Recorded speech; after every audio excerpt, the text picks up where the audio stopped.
Okay,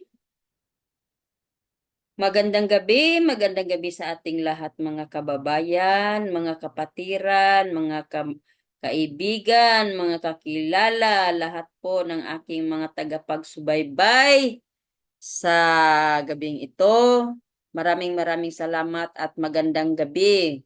Nandito na naman tayo sa ating oras ng ating tsikahan. Ang tsikahan natin ng chika ng katotohanan laban sa mga kasinungalingan na isiniwalat ni Arlen Stone, number 1 na sinungaling. So, nandito na naman tayo ngayon. Ang pag-uusapan natin, ganun pa rin ang ating mga topic sa lahat ng mga pinagsasabi ni Arlen Stone. So, bago po ako pupunta sa ating mga pag-uusapan, magre-remind lang din po ako muli na mag-ingat-ingat po tayo sa mga grupo ng mga mga grupo ng mga dissidents na ito kasi mayroon po yan silang mga venom. So, nag-iikot din po yan sila ngayon at naghahanap ng mga ng mga ma-inject ng kanilang mga venom. Kaya mag-ingat-ingat po kayo dyan sa mga grupo na yan. Nanunungkit po yan sila. Nanunungkit po yan sila ng mga workers. So mag-ingat-ingat po tayo mga kapatiran kong mga manggagawa. At ganoon din po sa lahat po ng mga kingdom members. Mag-ingat-ingat po tayo sa mga scammer na ito na hindi po tayo ma-scam kasi nabudol na nga tayo sa ting dito sa Pilipinas, may scam pa tayo dito sa mga grupo ng mga scammer na ito. So, ingat-ingat po tayo. Huwag po tayong magkumpiyansa. So, marami po yan silang mga modus na ginagawa. Kaya ingat-ingat po tayo. At saka, sa lahat din po ng mga natin, sa lahat po ng ating mga tagapakinig at taga-subaybay. Lahat po ng mga vlog na hindi pa ninyo napanood o napakinggan, yung mga vlog po na mula ng una hanggang yung huli. Ito na po ang ikapitong vlog ko na nagawa para dito po sa topic na ito. Kaya kung hindi pa po ninyo napanood, manood na po kayo at pakinggan na po ninyo. At saka mag-follow po kayo sa vlog ng Tring Vlog. Okay? So maraming salamat.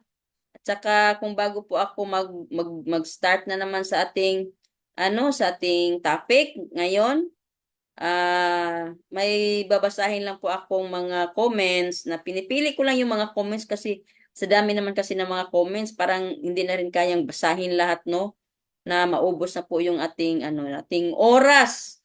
So, ilang minutes lang po yung dapat natin dito para hindi naman masyadong boring na medyo mahaba na masyado. So, itong babasahin ko, so may nagpaabot po na comments dito mula po kay Rodeline.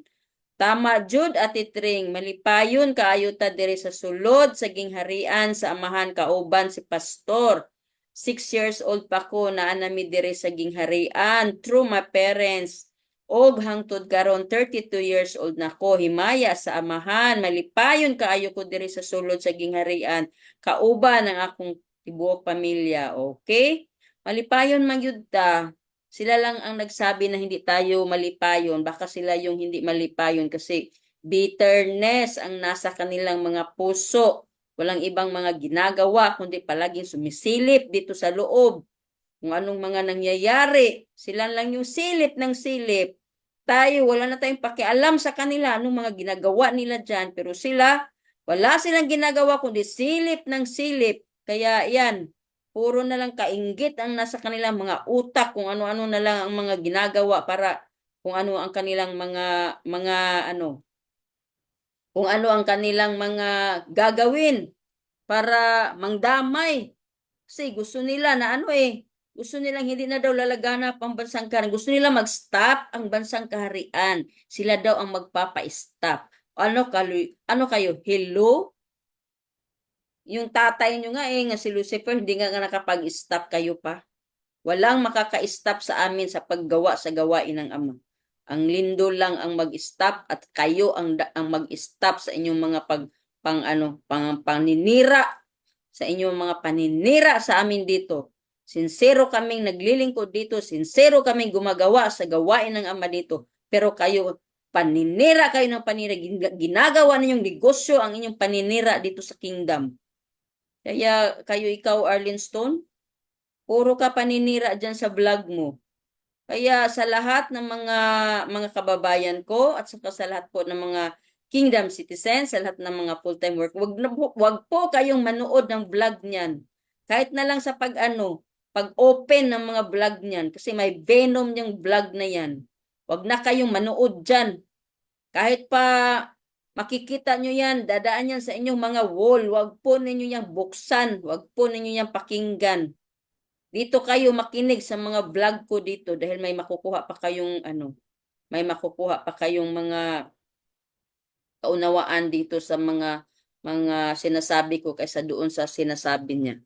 So, maraming nagte-text sa akin na nagpapasalamat na na naliwanagan ang lahat ng mga inagagawa ng babaeng ito na puro kasinungalingan.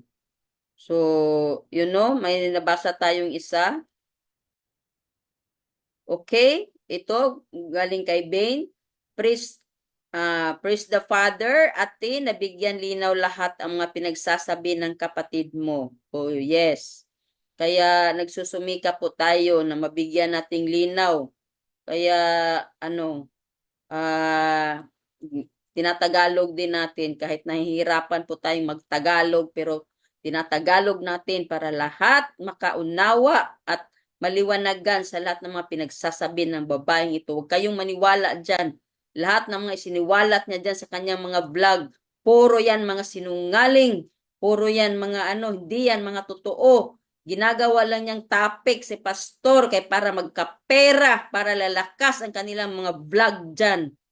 Kasi alam nila pag si pastor ang i-topic, siguro akala nila na tatangkilikin natin yung mga vlog nila dyan kasi nakita dyan na ang title na kanilang vlog, Pastor Apollo. Ang dami-daming gumagamit ngayon ng pangalan ni Pastor para lang sila kumita. Manggagamit talaga itong mga nito, mga Lucifer na ito. Ikaw, Arlene, gamit mo yung imuhang vlog na puro paninira kay pastor, ginagamit mo yan kaya para ikaw magkapera ka. Kasi ini-issue mo ako na nagbablog ako kasi kailangan ko ng pera. Oy, Arlene, excuse me. Kahit hindi ako magbablog, Arlene, sobra-sobrang pagpapala ang binigay ng Ama sa akin kahit hindi ako mag-vlog. Hindi ko gusto itong magbablog ako. Hindi ko gustong sisikat ako. Tingnan mo ngayon, sumikat pa ako sa iyo. Ikaw, sumikat ka sa kasinungalingan. Hindi ako magbablog para lang sumikat kagaya sa iyo, para lang kumita. Nag-vlog ako dito para labanan yung lahat ng pinagsasabi mong kasinungalingan. Kasi puro kasinungalingan yung lahat ng pinagsasabi mo dyan sa madla. Akala mo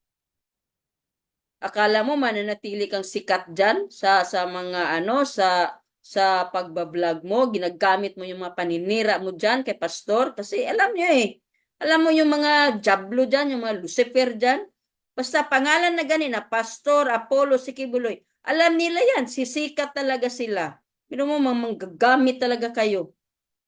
Wala kayong lahat dyan, pare-pareho talaga kayong lahat dyan. Kayong mga grupo ninyo dyan ni Snakehead, mga manggagamit. Kaya nga kayo nandyan kasi manggagamit kayo. Ginamit nyo lang ang ministry para sa inyong sarili. At ngayon, na nandyan na kayo sa labas, ngat-ngat kayo ng ngat-ngat dito. Para kayong mga para kayong mga daga.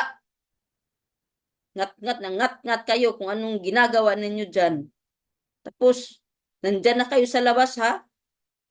Mga talaga kayo? Lumabas na nga kayo. Pag lumabas na kayo, hindi dapat, tapos na. Hindi din lumabas kayo pagdating doon sa labas. kung ano-anong mga ginagawa ninyo laban dito sa kingdom, iniwanan nyo na nga dito eh. Kaya kayong mga ano kayo, mga ingrata kayo diyan. Kayong mga grupo talaga kayo diyan ni ano, ni Snakehead. Kayo nag ano kayo diyan eh. Nagumpukan kayo diyan kayong mga peking pastoral na mga ano, na mga makalaman. Kaya man kayo nandiyan, di ba? Tapos nag-arte-arte agad kayo, drama-drama agad kayo ng rape. Huwag niyong bubuhin ang mga tao. Kung kayo ni-rape kayo, aabot pa ba kayo ng Amerika para doon kayo kunyari magpaano? Hihingi ng asylum doon? Ay naku, mga ano kayo. Kasi akala ninyo mag-prosper kayo dyan sa inyong mga plano. Mga plano nyo, plano na mga buplax. Di ba? Buplax pa rin kayo. Ang lahat ng tao ngayon marunong mag-analyze. Pero mo, gi-rape ka, pupunta ka pa ng Amerika para doon ka mag-file ng kaso.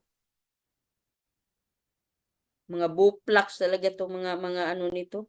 Tapos doon, kasi ano man, kasi alam man nila doon na ano, na ma, maloko nila yung mga ano doon.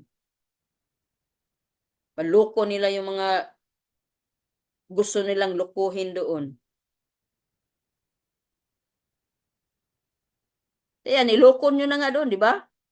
File-file agad kayo doon. Tapos ngat-ngat kayo ng ngat-ngat dito sa ano sa loob. Muna ikaw Arlene, speaker ka sa mga demonyo na yan. Sayang lang ang imuhang ano, sayang lang ang lahat ng imuhang pinag-aralan. Yan lang pala ang magloko sa'yo. Alam mo Arlene, hindi ano, yung utak hindi dahil sa magaling mag-English. Common sense dapat imuhang gi ano. Pero mo mabuti kung nagsama kayo niyan dito sa loob na yung mga worker na kasama mo diyan, mo yan ang nagloko sa iyo. Yan ang ano, yan ang nag-uto-uto sa inyo ha. Buti sana kung nagsama kayo niyan dito. Kung nagsama man kayo ilang araw lang siguro, ilang buwan. Kasi tagal-tagal na ninyong nawala dito. Yung lahat ng yan dito, lahat ng mga nandyan, mga opportunista man yan. Tapos doon pa ninyo maalala na dahil may ano kayo, dahil naggawa kayo ng kabutihan nung unang taon na nandito kayo, ma-recall nyo agad yun. Imbes mabuti, ginawa ninyong masama na. Bakit? Kasi masasama yung mga nandyan mga kasama ninyo. Puro yan sila, mga insecure yan sila. Kaya yung mga testimony ng mga pastoral, binabaliktad ninyo. Bakit ninyo binabaliktad yung mga testimony ng mga pastoral? Kasi mga insecure kayo. Ganyan kayo sa inyong mga sariling mga pamumuhay. Ginabaliktad ninyo kasi wala kayong testimony na maganda. 'Di ba? Wala kayong testimony na maganda. Kaya insecure kayo. Gusto ninyo ng lahat ng pastoral makagaya sa inyo. Kaya yan man ang gusto ninyo. Yung mandamay kayo, gusto ninyong ubusin ninyo ang mga pastoral na pupunta dyan sa inyo. Hoy, mga yawa talaga kayo ba? No, mga yawa talaga kayo. Ito, may nag-message dito. Opo, nagre-recruit yan sila. Nag-injection sila ng kasinungalingan. Sis, mga bakakon sila na nagsasama ngayon dyan sa Amerika. O, di ba? Kayong mga grupo kayo, may hantungan din ang inyong pagkademonyo. May hantungan din yan. Kayong mga nagtapok diha. Nagdahom gyud mo no? Nagdahom gyud mo sa inyong demonyong mga plano. Nagdahom talaga kayo. Kaya lahat na lang ng mga kabutihan, pero ng mga testimony ng mga pastoral, binabaliktad ninyo. Kisa ba na nag-feed-an ng mga kasamaan dyan, di ba? Kamo mga peking pastoral na nandyan, na nagdrama-drama kayo dyan, gina-rape kayo. Kasi ganyan ang inyong ugali. Dito pa lang kayo, dami-dami na ninyo mga record dito sa laman. Pareho mo, Arlene, oh, pareho yun mo. Same feeder talaga kayo. Kayong mga ano dyan, kayong mga, ikaw, di man ka pastoral. Yan, mga kasama mo dyan. Siguro, may mga pastoral niya, pero wapikit mo na nga mga pastoral kasi ang tinood na pastoral, marunong tumayo sa kabutihan. Biro nyo, ang lahat ng mga blessing binigay sa inyo, ha? Tapos mga demonyo pa rin kayo. O, di ba?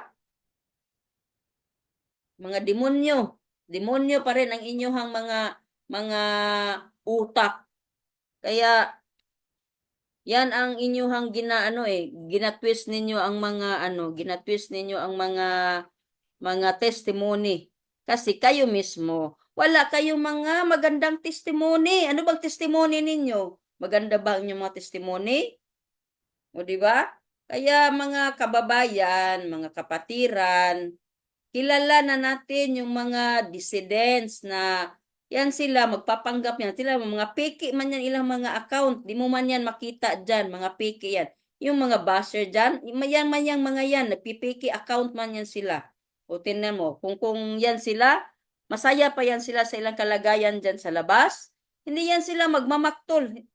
Kung ikaw lalabas ka dito sa kingdom, tapos, masaya ka na nandyan ka sa labas, dapat tumahimik ka na kasi masaya ka na, di ba? Masaya ka sa buhay mo.